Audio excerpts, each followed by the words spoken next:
So next, I want to resume our discussion of justice, and especially to focus on this question, whether one should be just at all or not.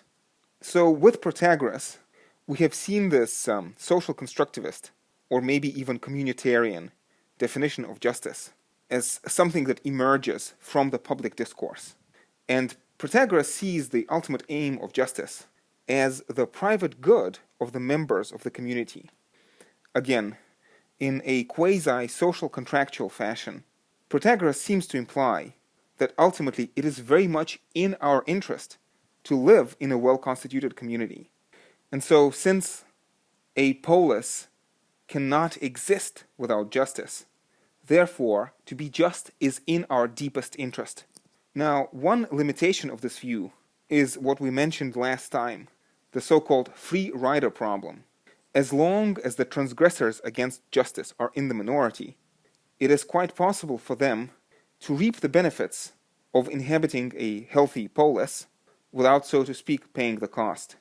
Another potential problem is that Protagoras assumes a, broadly speaking, consensual view of human nature, that our most fundamental interests as human beings do not put us into essential conflict with one another, and that it is quite possible to reconcile the interests of the individual and the interests of the community. Now, there are three thinkers that I want to discuss in the remaining section: Thrasymachus, Callicles, and Antiphon. All three of them challenge this view of human nature. Now, there's actually quite a lot of nuance associated with these three names. The arguments of Thrasymachus and Callicles are relayed to us by Plato, problematic source, but still, and Antiphon's writings actually survive in their own right. Now, unfortunately, in the interest of saving time, we're going to have to skip over most of the nuance. And so what I want to try to do is to give you a very bare bones presentation of the gist of their argument. So Thrasymachus, in Plato's Republic, very famously states that justice is simply the interest of the stronger. In every community, there is a ruling elite or a ruling party, and they ultimately make the rules in their own interest, and they indoctrinate and scare the rest of the population into obedience, and therefore, to be just is to simply allow yourself to be manipulated by others, to become their slave, broadly speaking. In another phrase, Thrasymachus says, justice is the interest of another. To be just is to neglect one's own interest. One potential, let's say, proto-Marxist way of reading this is that in most, or maybe all, of historically existing communities, we have this problematic situation in which most people simply do not understand what their interests are. But on this reading, it would be conceivable that one could create a different kind of a well-organized state, a vision of utopia, some version of communism, if you will, in which the arrangement could be different, such that, who knows, quite possibly, we could sustain a harmonious and an orderly arrangement that would actually genuinely favor the interests of everyone, or maybe almost everyone. Our next thinker, Callicles, very much speaks against this position. Callicles, it seems, has this conflictual view of human nature, that the proper existence for a human being has to be in pursuit of the satisfaction of ever-changing and actually ultimately insatiable appetites. The Greek word is pleonexia, the desire to have more than your fair share, the infinite and insatiable desire.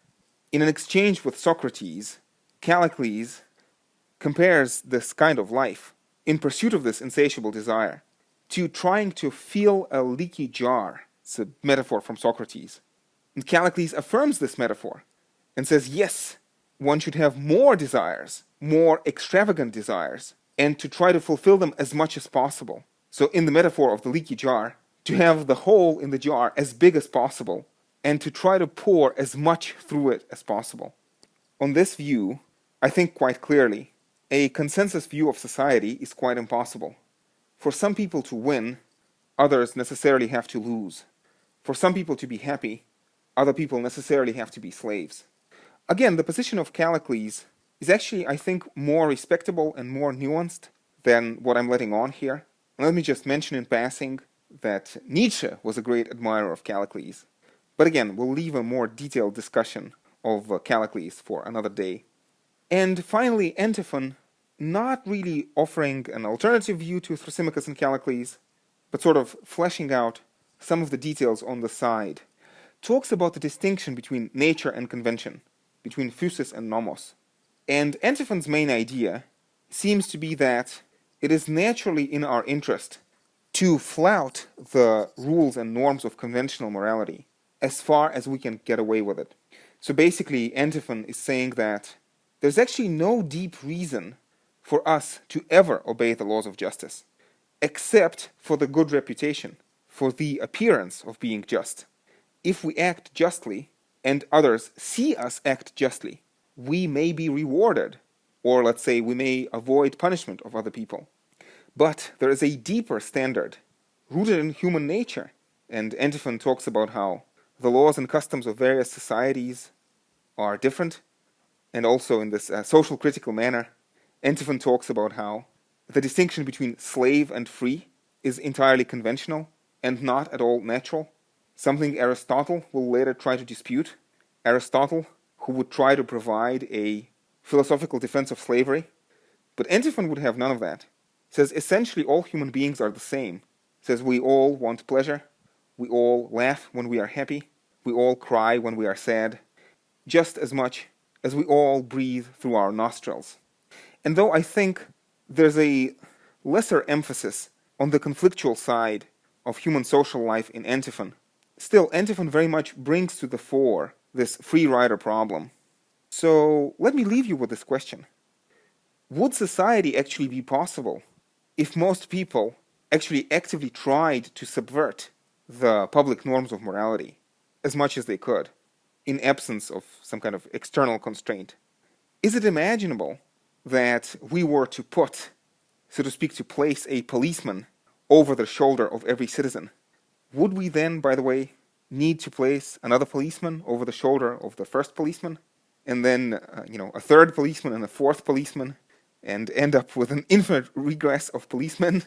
I'm reminded actually of Durkheim's concept of the non-contractual elements of contract, that contracts are only possible against the background of basic solidarity, of the basic human disposition, natural and automatic disposition to obey the norms. But it's an interesting question, and a question that we shall keep returning back to.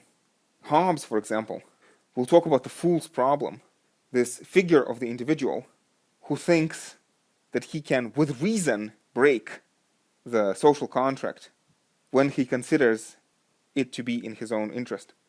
There is a suggestion, I think not without merit, that in a deep sense, one of the key goals of Plato's entire philosophy is to provide an answer to this sophistic challenge, and to try to either show how ultimately the interests of the individual could be brought in line with the interests of the community.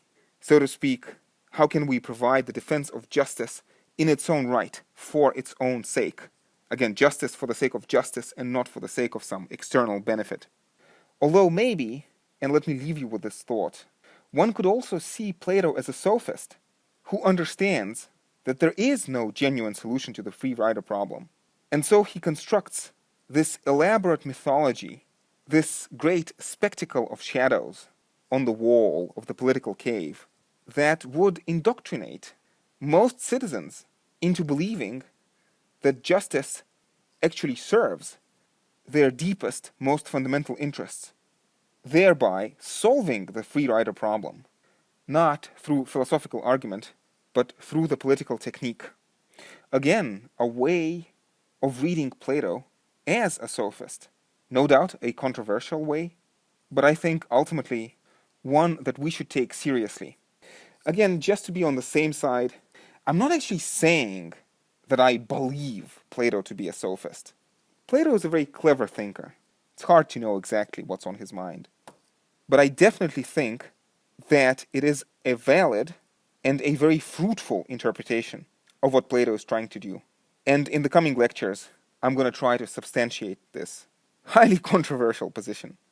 Anyway, colleagues, I think we've hit all of the major highlights of the sophistic movement, and so next time we'll finally get to the ultimate enigma of the entire ancient Greek philosophy, Socrates.